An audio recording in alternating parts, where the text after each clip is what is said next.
Please be aware that our event is being recorded. I've got a few acknowledgments and introductions to make and some technical details to tell you all about before I hand things over to Kira. First, I'd like to acknowledge the staff and supporters of the organizations underwriting today's event.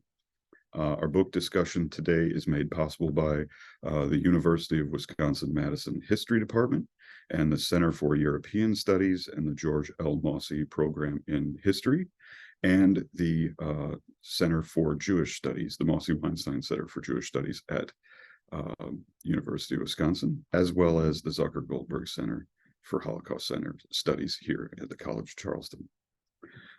We thank them all for bringing us together today. Dr. Thurman's discussion of her book will be followed today by comments from Professor Lauren Stokes. Lauren Stokes is Associate Professor of History at Northwestern University, where she teaches courses on German history, migration history, and the history of gender.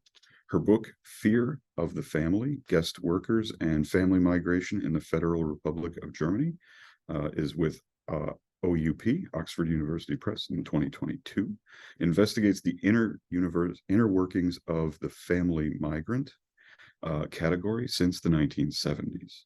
She's currently working on research projects on racism and anti-racism in divided Germany, right-wing environmentalism in contemporary Europe, and mobility in the Jet Age. Our author today, Professor Kira Thurman, is Associate Professor of History, German Studies, and Musicology at the University of Michigan. A classically trained pianist who grew up in Vienna, Austria, Thurman's writings on music, the Black diaspora, and German-speaking Europe have been published in academic journals such as the Journal of the American Musicological Society, German Studies Review, and the American Historical Review. And she's also written for The New Yorker and The New York Times. Her book, Singing Like Germans, appeared with Cornell University Press, named one of the best books of 2021 by NPR, and has won 7 prizes. The list is really impressive, including the Marfield Prize, National Award for Arts Writing, and the George L. Mosse Prize from the American Historical Association. So today, Kira will provide a discussion of her book, followed by comments and questions with Professor Stokes. And then I will do like a moderated Q&A through the Q&A function on the webinar here. So without further delay, I'm going to pass it over to Kira Thurman.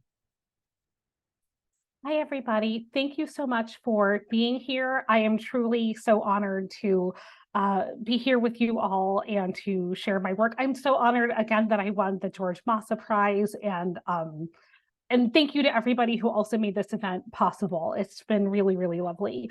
I am going to start sharing screen so that you can see my PowerPoint. I have about 40 minutes of material. Hopefully, can you all see that? Did I do that? Okay, hopefully. So hopefully you can see this. And then I have 2 monitors going. So if I'm looking away, it's because I'm trying to look at what I'm supposed to say next. It's not because I don't want to be interacting with you all, I promise. Okay, so without further ado, I am going to get going unless somebody interrupts me and tells me that something is technically wrong. Let me actually, I do see something technically wrong. 1 second. There we go. Okay. So I'm going to begin my talk. The way that I've designed this talk is that it's an introduction, hopefully for folks who might be curious about my work but haven't actually encountered it. So hopefully this gives you a way to engage with it as historians and thinkers yourselves. So all right, here we go. So I'm going to begin my essay by discussing this document that a colleague of mine showed me at the University of Michigan, Johannes von Moltke, in the German department there. And it's a collection of essays from 1928 by Rudolph Anheim. And in it, he describes in one of his essays his experience hearing a group of African-American musicians perform spirituals, African-American spirituals.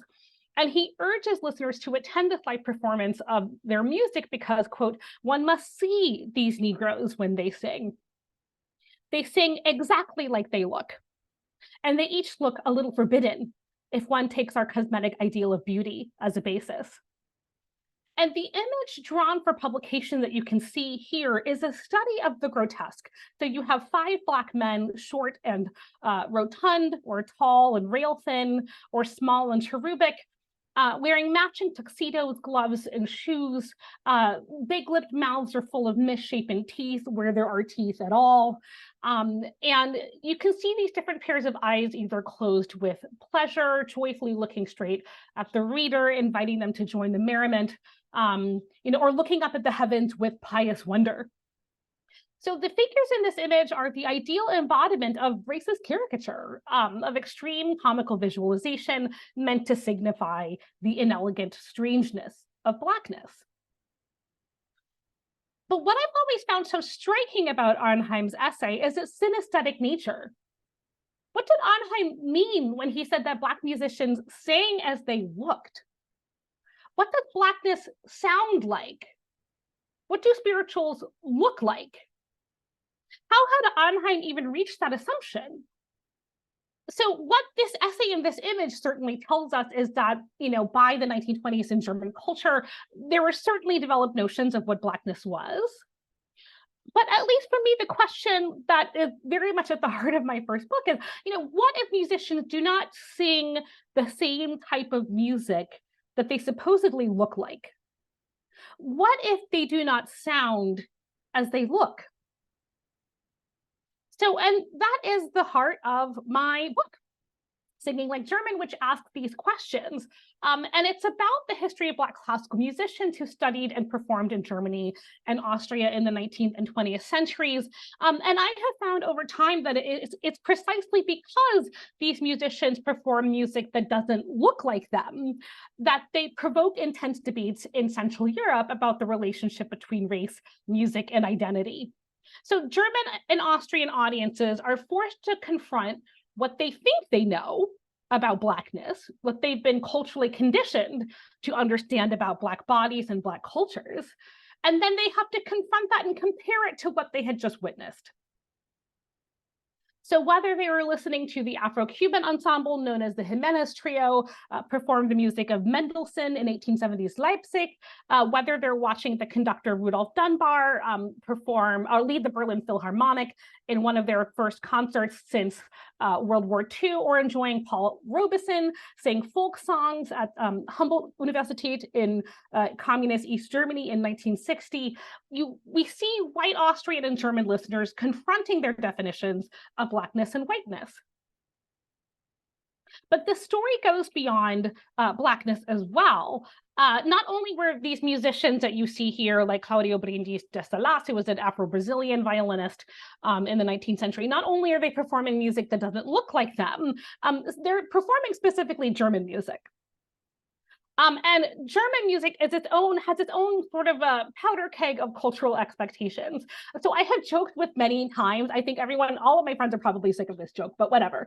I have joked with many friends over time that if classical music is a universal language, it has a very strong German accent. So the music of Beethoven, Mozart, Brahms, Wagner, and other composers of the Austro-German canon dominates our radios. It dominates orchestra halls. It dominates opera houses. And as many scholars have taught over time, including my dissertation advisor, Celia Applegate, German music presents something of a paradox. It is understood as both universal, but also somehow very local. So it's then important to consider how this paradox of German music, both universal and local, how it ends up getting translated and spoken around the world, and what happens when it arrives back to Germany after visiting different shores. So, and what we'll find is that although Germans often preach this gospel of musical universalism, this romantic message was often tested to its limits when non-Europeans began to espouse it. So for today's talk, I'm going to be focusing on the lives and careers of 2 African-American musicians in particular as like our main case study, to get at a lot of what I think is at the heart of my book in particular.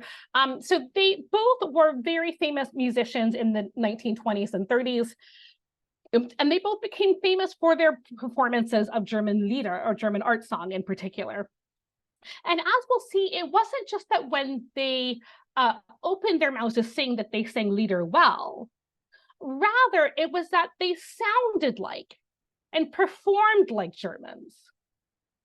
Their musical phrases, beautiful tone color, enunciation, all of these other things ensured that they embodied the performative qualities of German identity. So how did they do it? How had they managed to transform themselves into Germans on stage? The stakes of this work could not be clearer, that Germany and Austria are part of a large conversation going on right now about the failures to confront their maintenance in the role of a global racial hierarchy. And this denial continues to have consequences for Afro-German communities in particular, who are fighting to not only end racial discrimination, but to also challenge the belief that being Black and German is somehow a contradiction.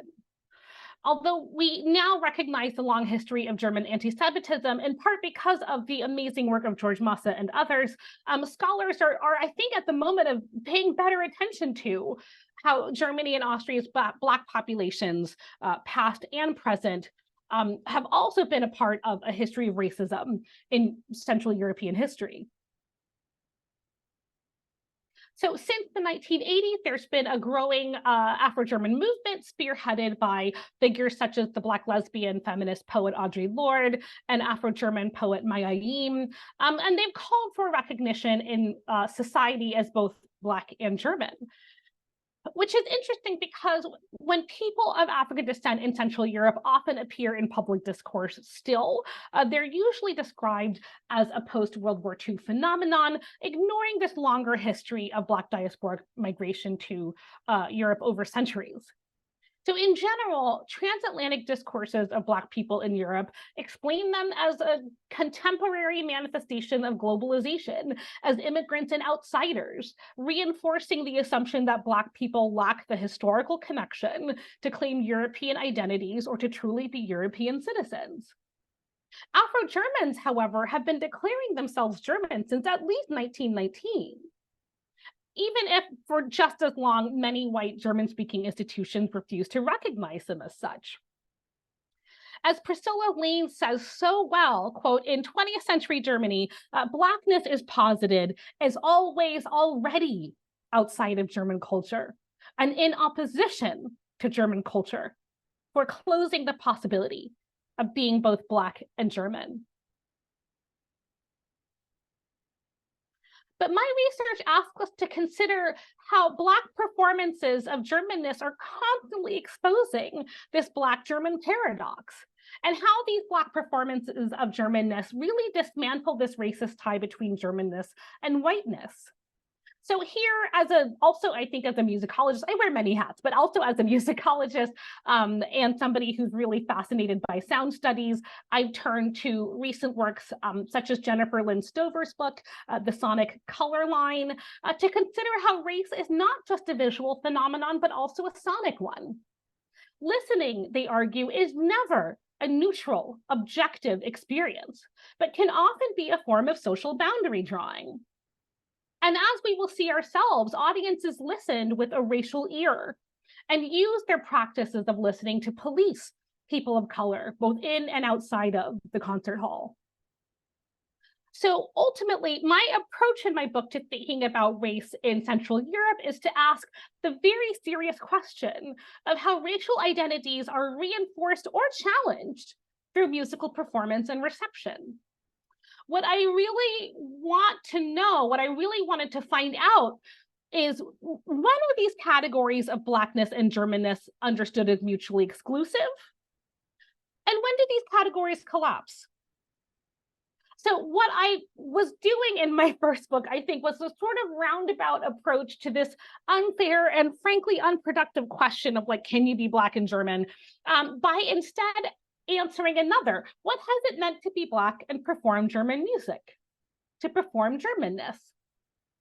So that's what for the next part of the presentation, eventually we'll be talking about Marian Anderson and Roland Hayes and how they did it. But first, I'm going to offer a little overview of my book project. That way you can kind of get a little snippet of what's inside. And then I promise we'll do Marian Anderson and Roland Hayes. Okay, so this is part one of Singing Like Germans, an overview. So although most of my book takes place in Germany and Austria in the 19th and 20th centuries, I have one chapter dedicated to classical music in the United States. And that's because when I first started this project ages ago, I was trying to answer two very basic questions. Number one, who were these musicians? And number two, why were they interested in coming to Germany and Austria? And in answering this question, I became aware of the power of German music. So when I first started this project, I was interested in finding any musician that I could of African descent. So whether they were from Africa, Latin America, Afro-Europeans, African Americans, and the like. But it soon became clear to me that most of the musicians in my book who traveled to Europe in the 19th and 20th centuries were African American. So all of the Black musicians really who form the bulk of materials in my book are from what we would call the New World in general, whether that's the Caribbean, Latin America, and the United States. But really, most came from within a United States musical world because they had access to a Western musical education and trained at schools of music such as Juilliard and the New England Conservatory. So in other words, just to maybe say this differently, I was looking for a Black diasporic population that had access to Western musical education. And so that's how come the majority ended up being at least based in the United States. So the greatest way we see Black Americans study classical music is, of course, we see them in traditional conservatories of music like Oberlin Conservatory, Juilliard, and the like. But we also see them creating their own schools of music at historically Black colleges and universities, which is what this image here is about. So Fisk University, which is, again, this image here, located in Nashville, Tennessee, was one of the most important epicenters for classical music and classical music education in Black America. And they modeled their Conservatory of Music off of Oberlin's Conservatory of Music and the New England Conservatory of Music in Boston, both of whom, frankly, were just imitating Leipzig's Conservatory of Music in the 19th century. So by 1896, Fisk University's conservatory had over 130 students studying piano, organ, violin, voice. They had a roster of faculty who had studied at many renowned conservatories in the United States. Their music library, for example, collected original letters by composers such as Franz Liszt, Beethoven, Richard Wagner, and Carl Maria von Weber. And by 1922, they had a student and faculty orchestra that had formed that performed symphonic works and large choral orchestral works for the community. For decades, they also had the Mozart Society. This is in the image that you see here in particular, which was a source of pride for Fisk University. It had formed in 1881 and performed the works of Mendelssohn, Brahms, and other composers. And then I think I have this image here as well. This is from, oh my gosh, 2015 at this point. I transcribed their course catalog for piano instruction when I was visiting their archives. And you can see here, like all of the composers are basically German or have German training, right? That piano students are supposed to study. So I say all of this so that we can understand the world in which many Black musicians had come from when they finally traveled to Germany, and to realize the extent to which classical music had indeed become global. Although German and Austrian audiences might have been surprised by these musical performances, they shouldn't have been. African Americans had long taken hold of this music for themselves. But another thing that's really important that I discovered over time, which is also in my first chapter, more or less, is that Black students were also learning to Black students were also studying, I'll go back really quickly, or learning to sing classical music and perform classical music so well because they studied with German teachers. German immigrant musicians often worked with African-American students at times when white Americans wouldn't.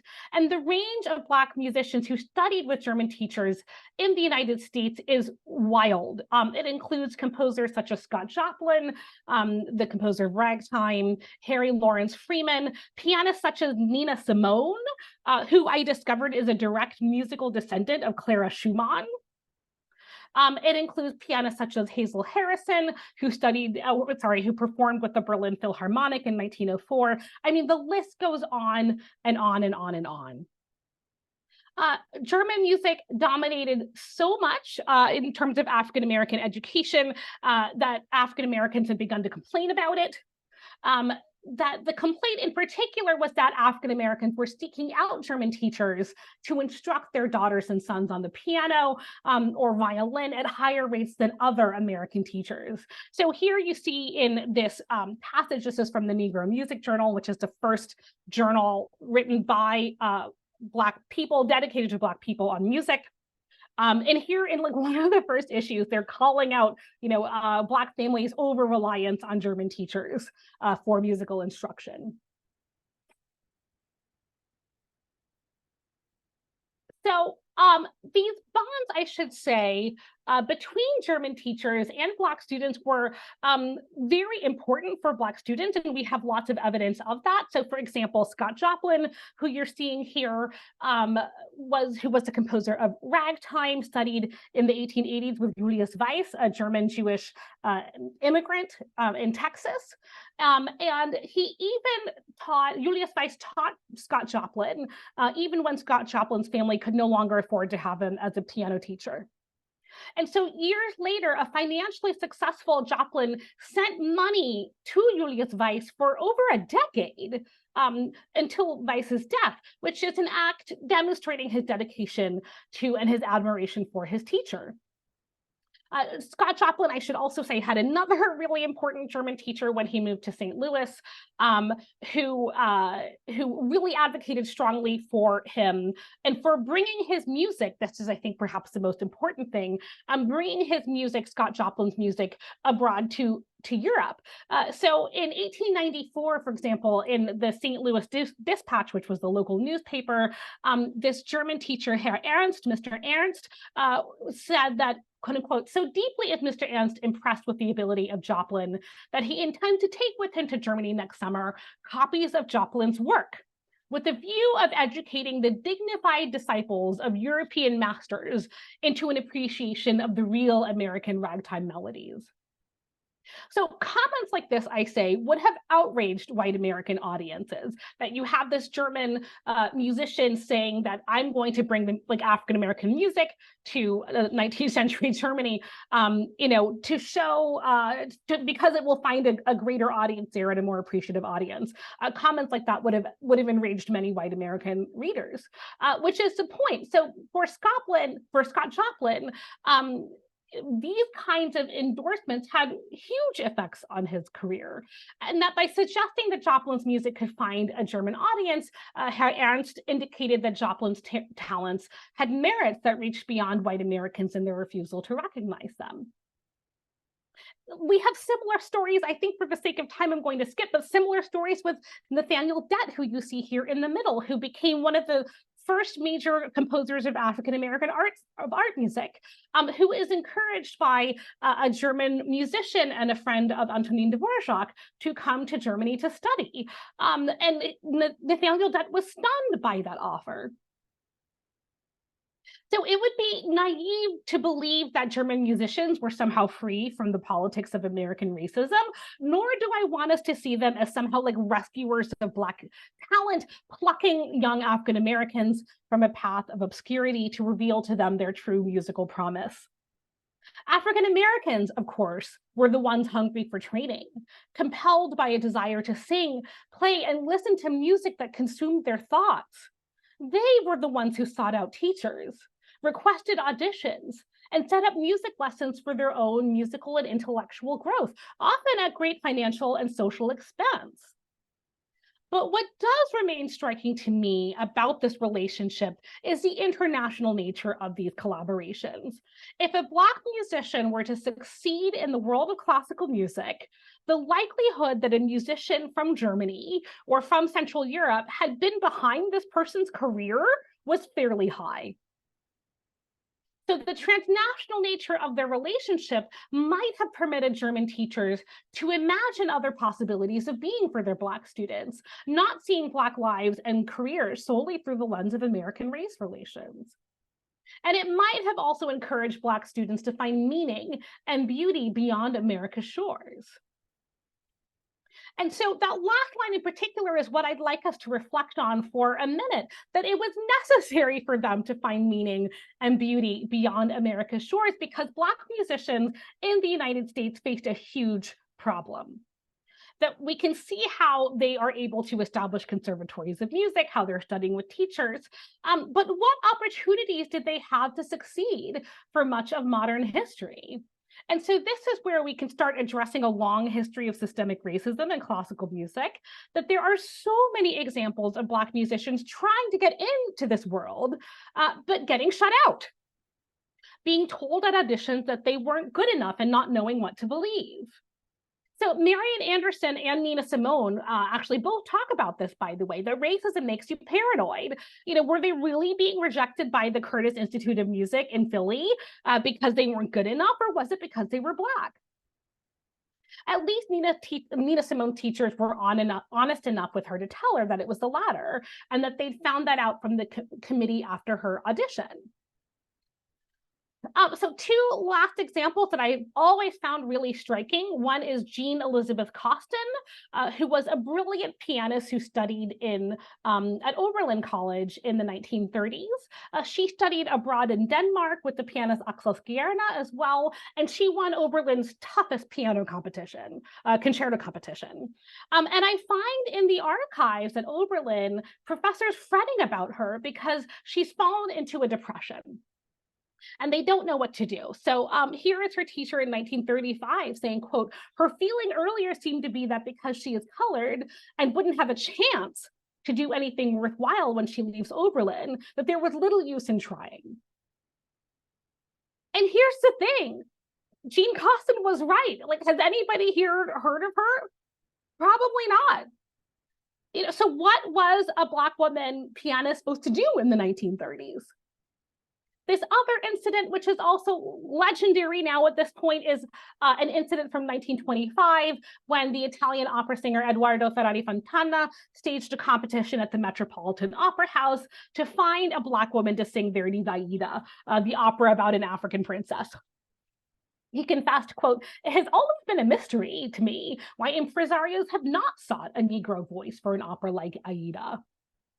Much to the shock and later horror of the Metropolitan Opera House, over 250 women responded to Ferrari Fontana's request for Black singers, all of them stating that they were ready to sing the part. And many of them were, which is what you see here, classically trained singers such as Muriel Rahn, who in 1959 became the first Black musical director of what is now the Frankfurt Oper, or the Frankfurt Opera House, Florence Cole Talbert, the first Black woman to sing Verdi's Aida in Europe. Both of them were on the short list. Yet despite the overwhelming proliferation of letters and telegrams seeking an audition, the Metropolitan Opera House shut this vocal experiment down. So to make this into some sort of experiment, let's say you are a talented Black violinist from Milwaukee, Wisconsin, and you are born in the 1910s, 1920s. What opportunities are available to you? Based on my research, I figured out there are basically three. The number one, you can try to get by with a middling career, knowing you're probably never going to land a major orchestra gig or become a concertizing soloist. Number two, you can leave classical music altogether. Think about, that's happened to so many people, Miles Davis, Nina Simone, and others. Will Marion Cook, he's one of the first Black producers of Broadway in the early 20th century. He studied at the Royal Conservatory of Music in Berlin in the 1890s, and he eventually switches to popular music. But the last option started to become increasingly appealing to many. Oopsie. Go to Europe. Go to Europe. Europe, many Black Americans thought, could be this land of acceptance for them. Europeans could understand them if Americans refused to. And sure enough, over time, you find more and more different African-American classical musicians saying as much. So here is Cicieretta Jones talking to an American journalist in 1897. She had performed in Berlin in 1895. And asked if there was a difference in her reception between American and European audiences. She said, yes, a marked difference. In Europe, there is no prejudice against my race. It matters not to them in what garb an artist come, so he be an artist.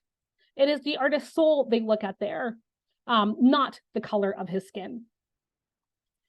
And similarly, Clarence Cameron White, a very well-established violinist, an important pivotal figure in the world of African-American classical musicians, says something similar in 1910. On every side, you find that the European musician and music lover as well realizes that music is too broad and too universal to be circumscribed by the complexion of the skin or the texture of the hair.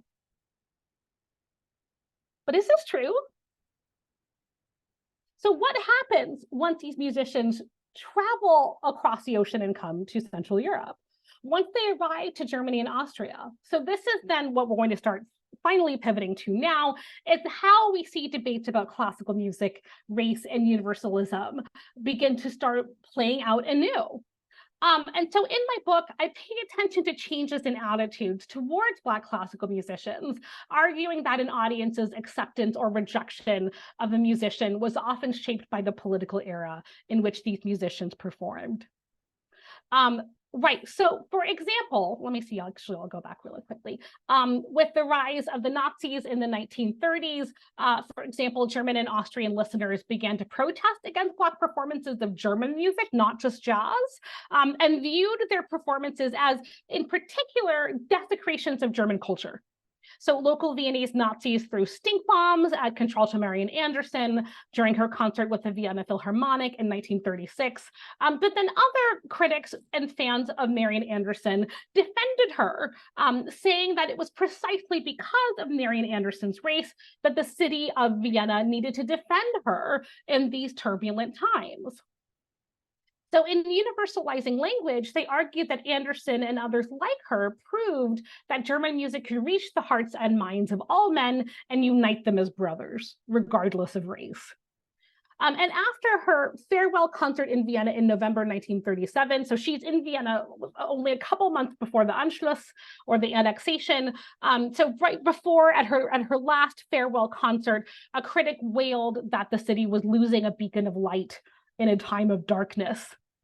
So her swan song was heard politically, in other words, as people lamented what was to come of the city of Vienna. Black classical musicians' performances also carried political ramifications, again, in the post-war period. So for an example, we find the Afro-Caribbean conductor Rudolph Dunbar leading the Berlin Philharmonic in one of their first concerts after World War II. And his performance was deliberately sponsored by the US military to quote unquote teach the Germans a racial lesson. Which we can also maybe talk about in the Q&A.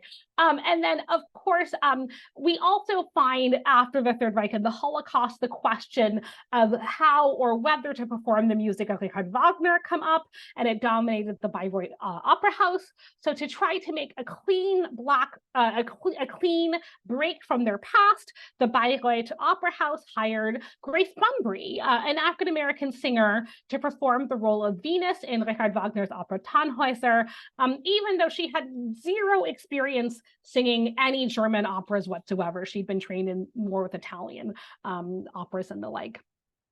So this decision provoked a firestorm of debate in 1961. So on the one hand, some Germans protested that Wagner would be rolling over in his grave at the thought of a Black singer at Bayreuth. On the other, many Germans applauded the Festspielhaus's decision to hire a Black singer, saying that this was exactly what Germany needed to move forward as a democratic society. So in these moments, in other words, we see the direct connections between classical music, race, and politics. But what I'm now going to focus on are two case studies in particular of Roland Hayes and Marian Anderson, so that we can take a little bit more of a closer look at the politics of race and listening in classical music to understand how they worked, so that we can, I think, understand, what is the heart of my book in a lot of ways. So I'm going to begin with Roland Hayes. I'm not going to play this music. We can listen to it in the Q&A if we want to, but for the sake of time and because I'd love to hear what you guys think, I'm just going to sort of put that to the side. And so I'll begin with this now somewhat iconic story of Roland Hayes, that trouble was brewing for him in Berlin in 1924 before he even stepped onto the stage at the Konzerthaus in Berlin. The day that he was scheduled to perform, the day before, I should say, angry protesters had stormed the American embassy, demanding that the embassy forbid Hayes from performing in their city. His performance, a protest letter stated, would most assuredly remind Germans of the Black Horror on the Rhine, a term used to describe the French colonial troops who occupied Western Germany after World War I. And so sure enough, as he ascended onto the stage and faced the audience, Berliners began to boo. In spite of the ruckus and the noise, Hayes began to sing a lullaby by Franz Schubert called Du bist die Ruhe. The audience gradually became quiet, and after the last notes of the lullaby had slowly drifted into silence, the audience burst into applause. By the end of the evening, newspapers reported, Hayes had stolen Berliners' hearts. And from that time on, listeners called Hayes, quote unquote, a Negro with a white soul. Roland Hayes was one of the most famous and wealthiest tenors in the interwar era. He earned $100,000 a year in the 1920s. He spent much of the 1920s in Europe learning specifically German Lieder, or German art song. He first took this up in London in 1921, where he studied with a German-born British baritone named Sir Georg Henschel, who was a pupil and a close friend of Johannes Brahms. Roland Hayes spent years living in Vienna, Austria, and he dedicated a whole summer to residing in Prague, where he worked with a German countess on learning German poetry and reading biographies of German historical figures. Together, he memorized German poems by heart. He was forced to memorize German poems by heart. They picked apart musical scores and worked on pronunciation and enunciation of German Lieder in particular. So learning to elongate or double the consonants on specific words, the L in Liebe, things like that. And his hard work over time in Vienna, in the Czech countryside, in Berlin, it paid off. By the time he came back to the United States in the late 1920s, he was one of the highest paid singers on the classical music market.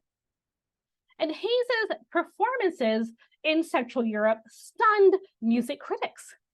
His ability to become culturally German through the art of song astounded listeners, and critics took great pains to describe at length in the press how he had somehow transformed himself into a Schubertian singer. So here we go. Here, I'm going to start giving you guys a lot of different quotes. So here's a quote from the Wiener Allgemeine Zeitung saying, quote, "No German could sing Schubert with more serious or unselfish surrender. Do not imagine that it is sufficient to be white to become an artist. Try first to sing as well as this Black man did." So statements like this, and there are so many of them, are really fascinating because they're admitting to the whiteness of classical music, but also to the porousness of race as a category for analysis. So unlike Rudolph Anheim, who we started with at the beginning, with this sort of synesthetic essay, here we see this critic saying that he believes that the relationship between sight and sound, race and culture could be severed.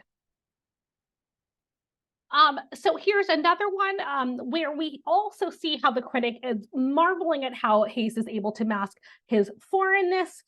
Quote, a Moor who sings Schubert, Schumann, Brahms, and Hugo Wolf in German without much of an accent is worthier of listening to if he can feel the spirit of the German Lied. And Hayes gets it, how he sings Schumann's Ich hab im Traum geweinet, a black man. A couple of white singers could learn a lesson for him. So the politics of nationality also then came into play for Hayes in other ways. The implication oftentimes was that real art was German art, and few singers of any nationality could truly master it. So following his Berliner concert, for example, an American student came up to him afterwards and, according to Hayes, said, quote, quote unquote, God damn it, put it there. This is the first time I have seen the Germans admit that good art can come out of America. So in short, audiences discovered that Roland Hayes was this musical chameleon, a cultural chimera, that through his racial transformation and musical performances, Hayes established his credentials as a singer of the German Lied. So now we're going to look at Marian Anderson, who is undoubtedly one of the most famous singers of the 20th century. And she also, like Roland Hayes, launched her career in German-speaking Europe to study and perform German Lieder. So from the beginning, when she went over to Europe, her motivation had nothing to do with vocal technique. She, at that point, had really established vocal technique, but rather she sought out German teachers in the UK and also eventually in German-speaking Europe, who could teach her specifically the Lieder repertoire. So in 1927, using her connection among African-American musical circles, she first went to England to study with a German teacher named Raimund von Zermühlen. And her time with him tells us a little bit about how she became such a successful singer of German art song in particular. So he would often give her a piece of music to work on, like a Schubert Lied, and he would make sure that the copy that he gave her did not have any English translations, thus forcing her to translate the text herself and study it very carefully. And then for her next lesson, she was expected to provide line-by-line translation of the text, which was an aspect that she carried with her throughout her career. So anytime you see Marian Anderson's program notes or concert recital notes anywhere after the 1930s, and anytime you see German Lieder featured on there in particular, those are her own translations of these different art songs. So throughout the 1930s in Central Europe, she also earned praise for her authoritative interpretations of German art songs. So in Salzburg in 1935, for example, she earned praise for performing the music of Mahler. In Vienna that same year in 1935, this is the first quote we're going to get at. Here we have a critic from Das Echo saying, quote, what a lovely rebuttal to these false racial theories. Have you ever heard Schubert sung more joyfully, more Schubertly than from this negress?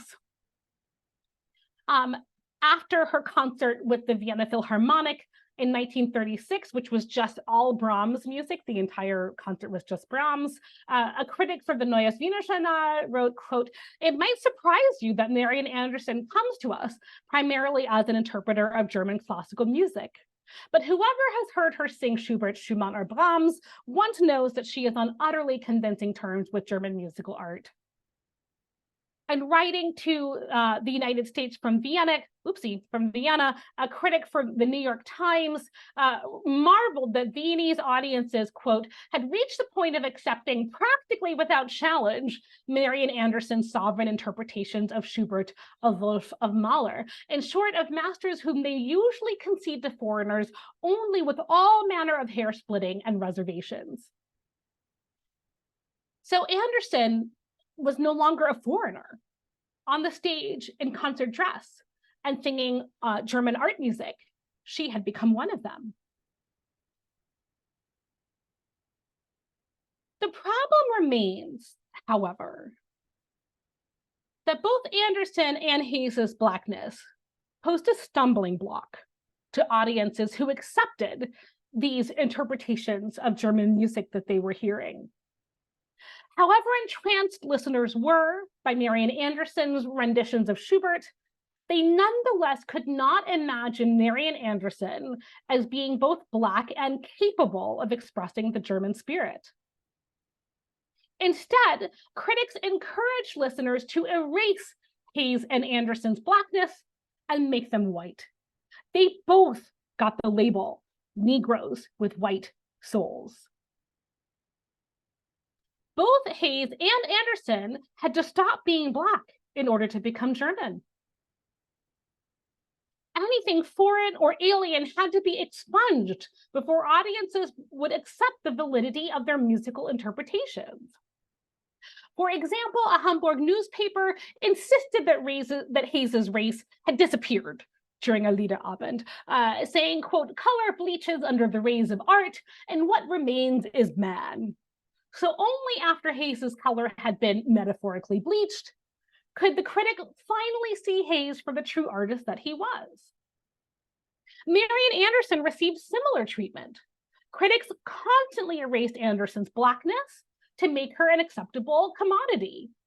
So after her debut in Salzburg in 1935, for example, the Salzburger Volksblatt said that Anderson, she had on this really pretty white dress, said that she was actually quite beautiful, being not too Black. Quote, "She looks as if she had sunbathed way too long in Africa. That's all."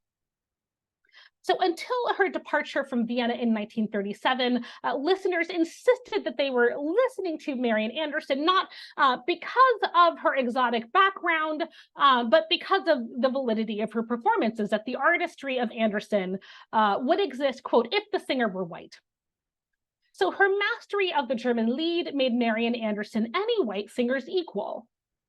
She was worthy of attention in this line of thinking, not because of her race, but in spite of it. What's going on here? Why were some listeners insistent upon seeing and hearing Marian Anderson and Roland Hayes as white? Dubbing Black classical musicians Negroes with white souls is, of course, a way to erase, dismiss, or downplay their Blackness. Relatedly, these comments often are praising them for overcoming their Blackness as if it was a burden to them. Yet behind musicians' claims to German art song's universality, I argue, lies this racialized view of the music itself. In insisting that Hayes and Anderson's souls were white, listeners were then able to adopt them into the world of cultivated German music and make them honorary members of German culture. The term, quote unquote, Negro with a white soul granted listeners the ability to recognize Black concert singers' artistry, while simultaneously reinforcing the popular assumption that other forms of Black expression had none.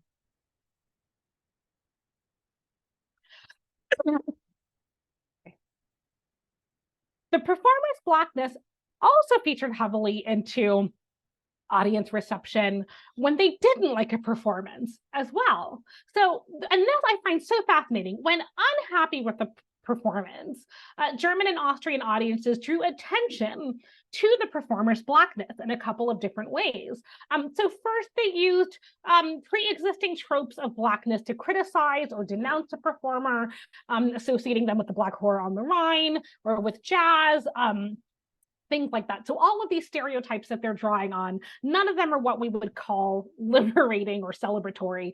Rather, they're reinforcing notions of Black inferiority, difference, racial miscegenation, and the like. So that's one way that I think we can understand how their performances of Mozart could somehow get derided in a derogatory way as quote unquote Black, like they sounded too much like a Black jazz musician or something like that. But there's this other way that they focused on Blackness, that audiences focused on Blackness, that I find much more interesting. So many listeners insisted that Roland Hayes and Marian Anderson's performances of classical music was not free from Blackness itself. The music, they argued, sounded Black, in spite of the fact that what they had just listened to was a Schubert Lied or Schubert song.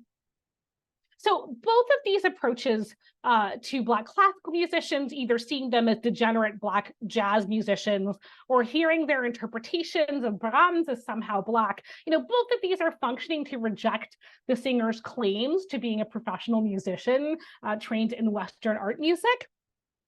In this particular kind of formulation, then, Black performers of all stripes, including classical musicians, had no place in Central Europe, no matter what they sang or performed. Trapped by their own biology, by their own racial and cultural limitations, unable to transcend their body's limitations, Black musicians were forever doomed to imitate, but never actually produce Germanness. So how are audiences hearing Blackness in the performance anyway, especially since this is Mozart or Brahms or whatever? Often, critics compared Black singers' voices to their skin color, creating a form of racial synesthesia in which the sound of the singer's voice supposedly matched this person's appearance. So listeners describe their voices as sounding like the colors black or purple or blue, these sort of dark hues. So sure enough, we see this with Marian Anderson's debut in Berlin in 1930, for example, where the Vossische Zeitung wrote, quote, "Her complexion is not altogether black, but she has a dark, blue-black, dark voice, which she handles with artistic accompaniment and taste. Sonically, her voice sounds somewhat unusual to our ears, exotic, but we readily take a fancy to its appeal." Other newspapers would talk about Anderson's purple sonority, for example, as well. And then later on, we see, let me see if I can pull it up really quickly. In Vienna in the 1930s, critics saying that the dark, soft tone of her voice works so well with her African skin color. And then at another concert later on, critics would talk about the deep, dark coloring made it difficult somehow to hear overtones in Marian Anderson's voice. But critics and audiences also described Marian Anderson and other Black singers' voices as guttural, as if they were more anthropoidal or primal than other singers. So, for example, the Wiener Zeitung wrote, quote, "The gutturalness of Anderson's expression lends her organ the timbre of an Italian viola." Sometimes, wrote another Viennese critic, the sound rounds further in the back of her throat. Is that due to her English mother tongue, or is it actually because of her foreign blood? When Aubrey Pankey, who was a baritone in the 1930s, when he performed in Salzburg, he also received similar criticism for sounding Black while singing Schubert or other composers. So here we see a critic saying that his voice is different in nature from Europeans. It sits very far back and is very guttural. Obviously, this has to do with the negroid formation of the mouth. So these criticisms of singers' voices and of their behaviors assumed that there were these essential qualities to their performances, biological and cultural, qualities that were not only fundamental to their musicianship, but that could not be overcome through musical practice, cultural immersion, or linguistic training. Their Blackness was irredeemable, permeating everything it touched, including classical music itself, which was supposed to be free from the strictures of race. So conclusion, we made it, everybody. The fundamental problem that such criticisms expose is that listeners relied on the category of race to make their aesthetic judgments. When praising Black singers for performing beautifully, critics said they had become white. When denouncing the performance, critics said they were too Black. Roland Hayes picked up on this racial bifurcation of musicianship and how the public constantly tried to highlight or erase his Blackness, and he was really frustrated by it. So while traveling through Paris in 1924, Hayes confessed in a diary entry that he knew his Blackness was a catalyst of some kind. "Although I know my face to be Black," he wrote, "I am persuaded that the spirit's choice of my body to inhabit has some specific purpose. I am not pleased when I am told that my being Black does not matter. It does matter. It very much matters. I am Black for some high purpose in the mind of the spirit. I must work that purpose out." Oopsie. So what Hayes sought was different from how German critics understood race and classical music. wishing to neither be absorbed into the world of whiteness, nor be relegated to the world of Black music making high or low, Hayes wanted to be accepted as both a Black man and an interpreter of classical music. He did not see his wish as a contradiction, but rather as an affirmation of his well-cultivated musical practice. So in conclusion, I hope what you've gotten out of this presentation today is that debates about Blackness in music, authenticity and mimicry, national identity, these debates have taken place not only in the realm of popular music, but also in the concert hall. Scholars have neglected high culture in our quest to understand constructs of race in Central Europe, thinking instead that we would only find depictions of Blackness in jazz, in what critics call lowbrow entertainment, and in popular culture. But my book demonstrates how effectively Black classical musicians provoked Central Europeans into reevaluating their understandings of race, music, and national identity at the foundational level, because they performed in some of Austria and Germany's most sacrosanct spaces, and because what they performed was so intimately tied to German culture itself. Thank you. Yay. Vielen Dank. Then I will, thank you. We'll do this. Thank you, Kira, for that wonderful talk. And thank you for writing this amazing book, Singing Like Germans. I have it here. I was really honored and delighted to be able to revisit this book. I have to admit, I had seen bits and pieces coming along at conferences. I'd read little bits and pieces, but reading it as a book, it really stands apart through your really unparalleled ability to tell a story over a century about these conversations between Germanness and Blackness, and how they're happening in the space of classical music. I ended it just wholly convinced that racial listening and this practice of racial listening is really important for understanding not just the development of German art music over the past 2 centuries, but really German history more broadly.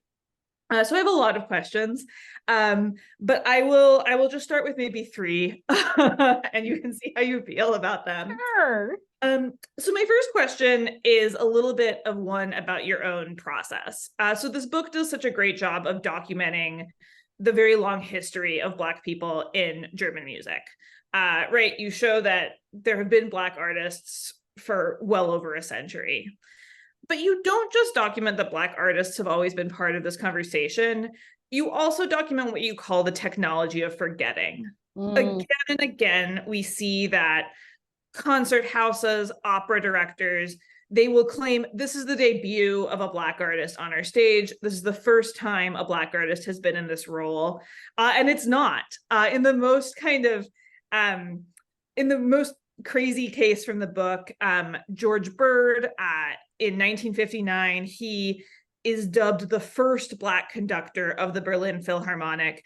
But in fact, only 15 years earlier, a different Black man, Rudolph Dunbar, had done exactly the same thing. Yeah. So there's probably some of the same people still in the building, but that earlier Black artist has been forgotten. And you point out in the book that forgetting is a really sophisticated social process, because you don't have to just not remember something, you have to not remember that you are not remembering it. Yeah. And so I wanted to ask, you frame the project as both a project about remembering and a project about forgetting. And I think probably from the beginning, you knew you were engaged in a project about remembering, but when did you realize in the research process that this was also a history of forgetting? Like, what made that concept of forgetting compelling for you? Yeah, thank you. Thank you for asking that question. That's so interesting. I mean, I just came across this all the time. It was, and it took a while to, yes, that I learned quickly. I could not trust any person who claimed to be the first one there, you know, and that it came across through just a couple of different ways of checking names, checking figures, checking opera house records. You know, some opera house, I mean, and not just opera houses, you know, the Berlin Philharmonic and things like that. I mean, really, I feel really fortunate that I had the time to spend going through just page by page programs, right? And just seeing who was in what and when, oftentimes, and discovering earlier names. I first started my project in the 1960s and then deliberately decided to go backwards to see how far back I could go, right? With African American musicians in particular. And yeah, just discovering again and again at the same musical institutions that oh my gosh, I left so many names out in my book as well. I think everybody does that, but like I really did leave out a lot of other figures too. Yeah, I mean, that's fascinating that you started in the 1960s and then wrote backwards. I don't think I would have like guessed that from reading the book. So it's really interesting to just think about how you ended up pursuing that line backwards and seeing, yeah, there were earlier people, right? 1959 wasn't the first time a Black man conducted the Philharmonic. It wasn't the first time a Black woman sung a role in an opera. Right, for sure. A second question, this is maybe a little bit from left field, but one of the things I love about the book is how good you are at showing both how white German audiences are hearing Blackness in these singers, in these artists, but also how that's revealing the fact that they're thinking of classical music as white, that they're coming to implicitly construct classical music as white. And you're so good at showing these moments when that assumption is kind of laid bare in a way that it had maybe existed in the background until it's expressed in something like some of the reviews you just quoted of Marian Anderson and Roland Hayes. I was wondering, in the 1920s, when so much of the book is set, there's technologies like radio and phonograph recording that are kind of coming up for the first time. And that means that for the first time, a voice and a body can be separated, right? It is possible at this time to listen to a recording of a singer and not know what they look like in a way that wasn't the case 50 years earlier. Yeah. So I was wondering whether you've thought about how those technologies might come to bear on this moment, and whether there might be like this moment of shoring up racial hierarchies and shoring up racial distinctions on the part of white audiences at this moment when sound is kind of becoming unmoored from bodies in a kind of new way. I don't know if you've thought about that question, but I was reading this book and preparing a lecture on the history of the internet at the same time. And so somehow this question of how did new technologies and the new ability to separate sight and sound bear on these conversations? That's a really great question. And I don't think I've answered it in my book, but I know Nina Eidesheim, a musicologist, in a lot of ways has. It's no coincidence. I think you'd find this interesting that like she points to an 1895 essay in the phonograph, speaking of recording technology, that's pointing out that Black people sound different. Right. It seems so interesting that it's coming out, particularly in that kind of a journal or that kind of a space dedicated to sound recording and technology, that we find these utterances. Not like they don't go back before that as well, I should say, which is also interesting and problematic. But so yes, I mean, there are lots of examples. Marian Anderson has a huge archive in Philadelphia, and there are so many fan letters in there from fans all around Europe, including fans from Denmark or Sweden saying, I listened to you on the radio. I didn't actually know that you were Black until, later. Right. So I think you're right about that. But then at the same time, oftentimes, other recordings are marketed or advertised as like you finally get a chance to hear a Black voice, which is also interesting. At least for me and for this project, I was really interested in documenting the physical presence of Black people on German soil, just to constantly fight this resistance to like recognizing them there. So that's become my privileged live performances with Black bodies on stage. But you're absolutely right that we could think even more about the severing of sight and sound and how that maybe becomes part of racial discourse. Like in technology. Yeah, sorry. Yeah, no, that's fascinating. I hadn't, that's a really interesting detail about Marian Anderson's fans kind of sometimes writing to her and being like, oh, I didn't know what you look like. And that's just, it goes really nicely with some of your points about people who were there in the concert hall and were writing these reviews. the point you made about privileging Black presence on German soil makes so much sense and results in such a compelling read. And I have two questions that I think bear on that, and then maybe I'll ask those two and then let the audience take over. So one is that I think, as a historian of like mobility and migration myself, I was really fascinated by the specific migration of Black students to Central Europe, because they saw it as a place where they could be maybe free of anti-Black racism in the United States. They hoped that Central Europe was a place they could avoid American racism and American barriers to their careers. So they're almost in an exile from the United States, right? They would like to be violinists in the United States, but that's not possible because of anti-Black racism here. But then they are a privileged kind of mobility as well, right? They are fleeing anti-Black racism, but they are able to flee that racism. They have the educational capital that gives them access to the idea of German music, and they have financial and cultural resources that enable them to go to Germany to study. And you point out in the book that mobility makes them different from the mobility of other members of the Black diaspora they might meet in Germany. And you underlined a couple of points that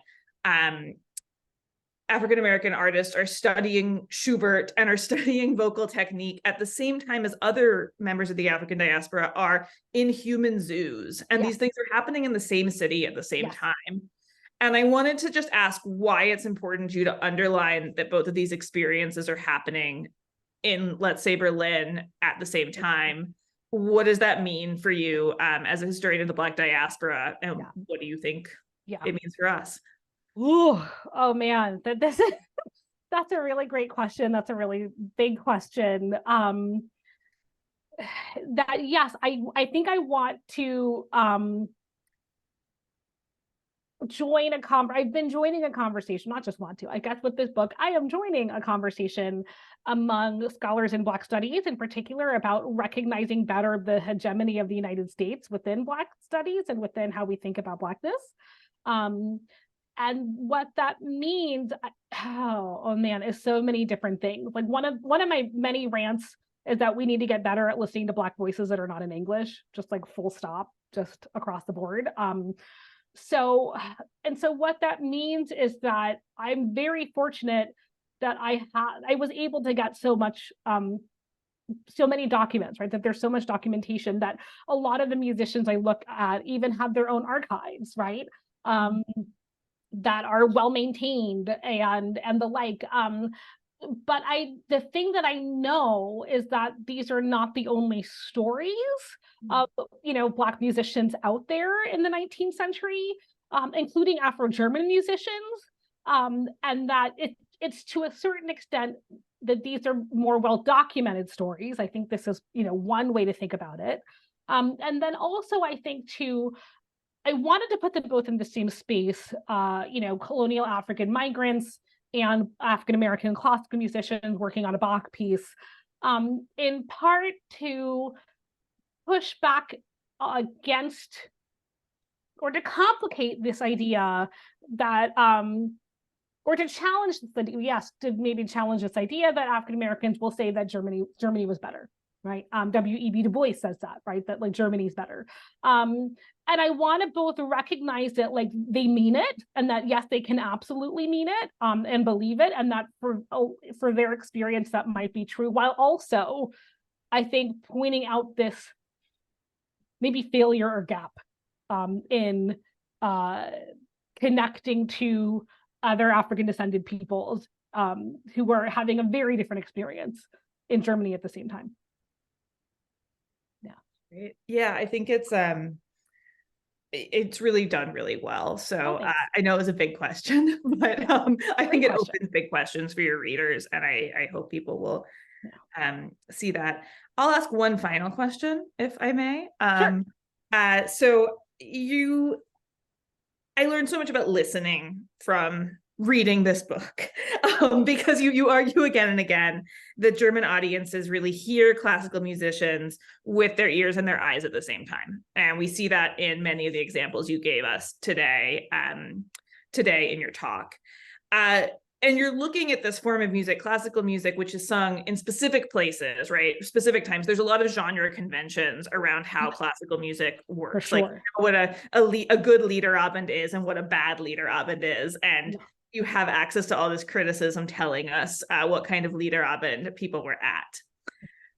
But you do give moments in the book where you show that racial listening is also taking place outside of a concert hall. So at the end of the book, for instance, you discuss a moment in the memoir of the Afro-German singer and dancer Marian Anderson. And she's at the post office. She's trying to get something done. And the clerk says, and this is a woman who is a native German speaker who is born and raised in Germany. And the woman who is supposed to be helping her at the post office says, I can't understand it when foreigners talk. I'm not going to help you. And you say, this is an example of racial listening happening in a post office, right? This clerk is listening, a white clerk is listening to a customer in front of her and seeing her body and hearing her as foreign as a result. And I love the inclusion of that anecdote in the book and where you put it at the end, because it really underlines how racial listening isn't just relevant to the context you analyze, but could be much more broadly a process that is taking place. And so I wanted to invite you to say more about racial listening outside the explicit space of performance. Do you think we can use some of the tools you use in this book to analyze opera, to analyze concerts, to everyday life? And what would you say to scholars who might want to be inspired by your book and do that? Oh, that's really sweet. Number one, email me. That way we can talk, right? This is also where I'm hoping to take future directions, as well as to think really seriously about the real life consequences, ramifications of racial listening in terms of everyday life. This goes back to actually my fascination with Richard Wagner and his terrible essay on Judaism and music, and this idea that Jews, quote unquote, sound different, right? Like, it doesn't matter how well they speak German, right? They still are going to sound different. They still speak with an accent, or, they just somehow sound fundamentally different.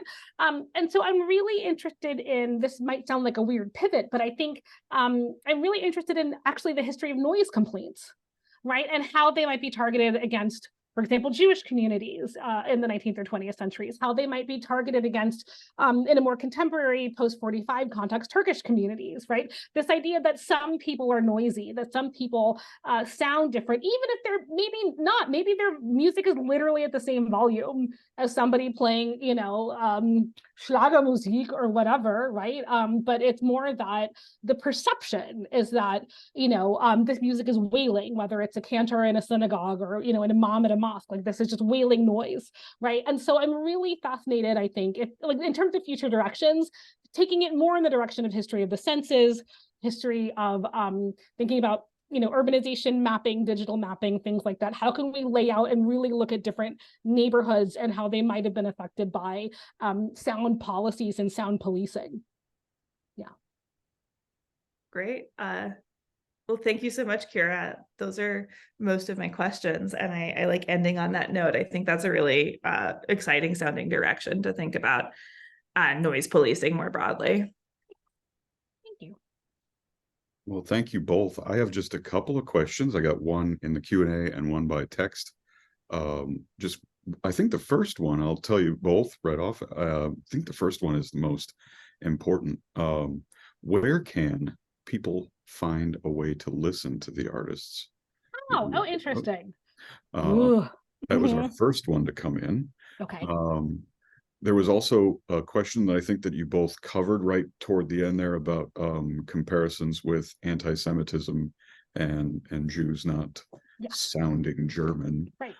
And finally, I wanted to throw in my own question about for the recording here about the fates of the artists that you discuss. Oh, yeah. Just getting that in at the end here. And thank you both again. Thanks. So question number one, thank you for these questions. Like, where do you find the music? So there are some records. So Marian Anderson recorded a lot, for example. Roland Hayes did not. So he did not actually, he missed the recording boom. I think from his perspective, he was making so much money and was like being paid big that he was like, why do I need to record anything? I can just offer live performances. So he did not get what the big deal was with recordings. And so the only recording we have of him is from the 1970s.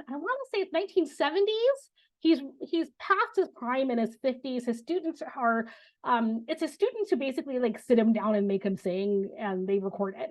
And so we have those kinds of recordings. You know, many of these musicians became super famous. Leontyne Price, a really famous opera singer, super famous. So there, you can find a lot of them even on YouTube or Spotify, frankly. You know, and then others, you're right, kind of, if they did not record, you're not going to hear them. This is problem number one, you know, or even if they did record, it can occasionally be difficult. But with the more established institutions they performed with, the easier it is to find their recordings. And then, of course, the less established, the more difficult it is. Yeah. So, and yeah. Sure. Go ahead. No, yeah. Do you mind repeating the last two questions again? It was one on anti-Semitism. Mm-hmm. Anti-Semitism comparison of the trope of Jews not sounding like Germans.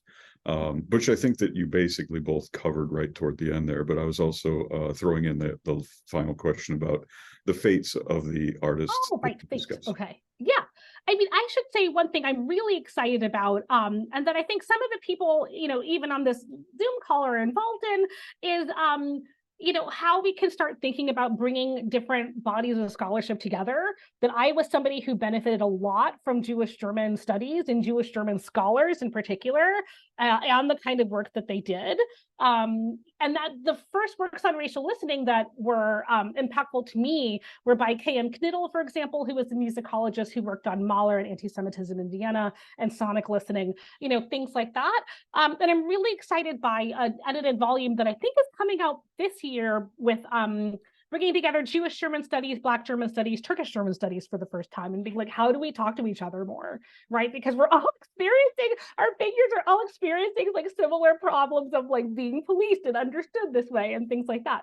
So I'm really excited about that. The fate of a lot of these musicians, it really ran the gamut. You know, some of them came to Germany and then fell in love and got married and had kids and just kind of like disappeared, but then became moms or dads, you know, and then others became like world famous superstars. It's really so fascinating. You know, but for a lot of them, really the idea was if they could make their career in the German speaking world, they could come back to the United States and get in, you know, to places that had denied them before. And they were right, like that's what they did. It was hard, but that's what a lot of them really tried to do. And so, yeah, so that's how come we just see this constant pattern of migration, as I think Warren was talking about, of, you know, get to Germany, get your career going there, get endorsements from European impresarios, conductors, teachers, whatever. And then when you come back, you know, white Americans won't be able to deny you in the same way that they did before. You know, that was really the narrative for a long time. Well, excellent. Thank you to Kira and Lauren. And I just want to throw in at the end here, another thank you to all of our sponsors at UW-Madison and here at College of Charleston. And you can have the last word. I see. Well, there is, I think, one other question, but I don't know if we have time. Maybe we don't have time. Actually, yes, I've actually. It's a really great question by Ilana Schroeder about the relationship between racial listening and desires for foreigners to assimilate. Yes, this is in some ways, I think, one of my big beefs, right? And this is also like, I think one of the things that Black Germans complain about a lot in particular, that like, assimilating will not help you against white supremacy, right? Like assimilating will not help you. That there are so many examples of Black Germans speaking perfect German, right? Like the perfect, you know, and that we see these examples, but nonetheless, how, and I think this is what Lauren said, how then white audiences recalibrate, how they then try to like readjust their positions again in response to this assimilation, right? It's always the response, it's like the backlash to the progress that I always find so fascinating. In that, not like I want to think of assimilation, cultural assimilation as progress, but nonetheless, this idea of, you know, they're doing what you want, like they're doing what you claim that you wanted, which is they need to speak German. And then here people are doing it beautifully, perfectly, whatever. And then it turns out that's not actually what's at the heart of this to begin with. Yeah. And I see a question from Brandon. Oh, interesting. And this article, okay. Oh, can you send me the article? It just went away, but if you can email me the article, that is perfect. Yes. Thank you. A huge distinctions between Black vocal and instrumental, which is a chapter of mine, and like huge. Black vocalists and opera singers, it's like natural for them, right? Even though it's not, and they've studied for years, and it's really, really hard, and we can't do it, or any of us opera singers, no, because it's hard, right? So this idea that it's natural, that it's easy, that it's innate to them. It's like how oftentimes when people are watching American Idol, like, oh, a Black woman comes on the screen and people just assume she can sing, right? So this sort of understanding of innate natural ability. And then what's so fascinating, that I'm a pianist as well, I should say, is that for instrumentalists, number one, I'm always mistaken for being a vocalist, which is not true, I'm a pianist. And then number two, yes, exactly, this idea that instrumental music tied to all kinds of 19th century aesthetics that are like E.T. Hoffmann going that far, back or whatever. The idea that instrumental music is more sophisticated, more complicated, more difficult to execute, requires technical mastery. That is all the more shocking when you see then, in theory, a Black person performing the violin or the piano so expertly. So absolutely there's a racial and gendered politics to voice, and also instruments, which I could talk about all day. Who gets to perform the flute versus the harp versus the cello versus the trumpet versus whatever. These are also very racial and gendered categories that play into this. Yeah. Okay. Does that cover Brandon's question? I think we have them all then. Well, thank you both again so much. Hopefully I'm not stepping on any last questions there. And this has been absolutely fascinating. So glad to have you here, Kira, and you as well, Lauren. And I'll just thank all of our sponsors again, and tell everyone that if they want to revisit any part of this, all of these MCG book talks end up on the Mosse YouTube channel. So you can look there for it in the future. So thank you both very much. And thanks to the audience as well. And we'll see you at the next one. Thank you.